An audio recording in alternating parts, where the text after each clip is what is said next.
5월 12일 KMA 뉴스브리핑 시작하겠습니다. 대한의사협회가 보건의료 발전협의체에 참여하기로 했습니다. 의협은 오늘 오전 7시 상임이사회를 열어 보발협 참여를 결정했는데요. 이에 따라 이필수 회장은 오전 10시에 열린 제12차 회의에 참석했습니다. 6개 의학단체장들이 처음으로 모인 자리에서 이 회장은 앞으로 보건의료 현안에 대해서 정부와 충분한 논의와 소통을 진행하겠다고 밝혔습니다. 단 의정협의체에서 다뤄야 할 안건을 보발협에서 논의하지는 않겠다는 입장을 명확히 했습니다. 지난해 9사 의정합의에 따라 코로나19 안정화 이후 논의하기로 한 의대 정원 확대와 공공의대 신설 등은 의정협의체에서만 다루겠다고 분명하게 선을 그은 겁니다. 정부와 각 의학단체장들은 의협에 참여해 환영의 뜻을 밝혔는데요. 강도태 보건복지부 제2차관은 의협의 참여로 앞으로 논의가 더 활발해질 것으로 기대한다고 말했습니다. 비공개로 진행된 오늘 회의에는 비급여 보고제도, 재체조제 관련 약사법 개정안, 간호법 제정안 등이 안건으로 채택됐습니다. 의사가 진료기록부 내용을 변경한 경우 수정하기 전후 원본을 모두 보관해야 합니다. 이렇게 수정 내역을 의무적으로 보관하도록 3년 전에 의료법이 개정됐는데요. 아직 모르는 의사들이 많아서 주의가 요구됩니다. 구체적으로 살펴보면 손으로 쓰는 수기장부의 경우 고치기 전과 후 원본을 모두 갖고 있어야 하고 전자의무기록 프로그램을 사용한 경우에도 수정 전후의 내용을 모두 백업해둬야 합니다. 이 같은 의무기록 보관 의무를 위반하면 최대 의사면허 정지 처분까지 받을 수 있어서 각별히 유념해야 합니다. 한 가지 더 주의할 게 있습니다. 코로나19 사태를 계기로 전화진료 같은 비대면 진료에 대한 관심이 높은데요. 이는 현행법상 엄연히 불법입니다. 대법원은 작년 11월 환자 요청으로 전화진료를 한 한의사에게 유죄를 선고한 원심을 확정했는데요. 대면 진료와 전화진료의 의료 서비스 질이 똑같을 수 없다고 재판부는 지적했습니다.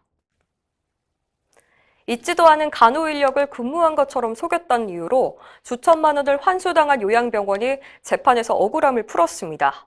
건강보험공단은 지난 2017년 전라북도의 한 요양병원을 현지 조사했는데요. 입원 환자 전담 간호 인력으로 신고돼 있는 간호조무사 3명이 실제로는 근무하지 않았다면서 그동안 청구한 요양급여 비용 2,140만 원을 환수했습니다. 병원장은 간호조무사들의 근무표가 누락됐을 뿐이라고 항변했지만 추가 조사에 대한 심적 부담 때문에 어쩔 수 없이 확인서에 서명했고 건보공단은 이를 근거로 환수 처분을 내린 겁니다. 병원장의 누명을 벗겨준 건 간호조무사들의 입금표와 근로소득 원천징수 영수증이었습니다. 서울행정법원 재판부는 건보공단이 제출한 확인서는 신빙성이 떨어지고 반면에 병원 측이 제출한 자료들은 간호조무사들이 실제로 근무한 사실을 보여준다며 환수 처분을 취소한다고 판결했습니다. 65세 이상 고령층 대상 코로나19 백신 접종이 속도를 내고 있는데요. 청소년들의 접종은 조금 더 걸릴 것으로 보입니다. 65세에서 69세 사이 어르신은 접종 예약 첫날에만 63만 명이 접수해서 예약률 21.4%를 기록했는데요. 이는 70에서 74세의 첫날 예약률보다 11%가량 높은 수치입니다. 내일부터는 60세에서 64세 어르신의 백신 접종 사전 예약을 받습니다. 방역당국은 청소년의 경우 수능을 앞둔 고3 학생들은 방학 중인 7월에서 8월 사이에 접종을 완료할 계획이라고 밝혔습니다. 하지만 백신 수급이 불안정합니다. 오늘 새벽에 화이자 백신 43만 8천 회분이 추가로 들어왔는데요. 상반기에 도입하기로 한 412만 회분을 채우려면 아직 멀었습니다.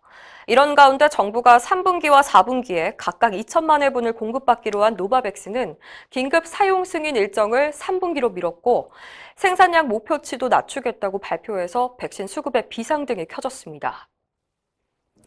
정부가 백신 접종률을 높이려고 공무원들을 압박하고 있다는 주장이 제기됐습니다.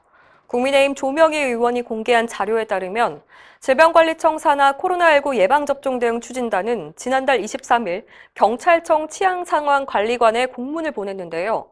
백신 예약 실적이 저조하니까 소관부처 책임하에 접종에 참여해달라는 내용입니다. 공문을 받은 경찰청은 일선 경찰서에 지침을 내려서 접종률을 높일 방안을 마련해서 회의 때 보고하라고 지시했습니다. 그러면서 다른 부서 사례를 언급했는데요. 예를 들어 국토부는 임원 등을 상대로 접종을 독려했다. 관세청은 주무과장이 세관장들에게 참여 독려 전화를 했다는 겁니다. 조명희 의원은 일선 경찰관들이 반강제적으로 백신 접종을 받은 건 아닌지 철저한 진상조사가 필요하다고 주장했습니다. 한편 경남의 한 경찰관은 최근 백신 접종이 본인 의사와 상관없이 반강제적으로 이뤄졌다며 김창룡 경찰청장과 이문수 경남경찰청장을 상대로 국가인권위원회에 진정을 냈습니다. 이상으로 뉴스 브리핑을 마칩니다. 자세한 사항은 의협신문을 참고하시길 바랍니다.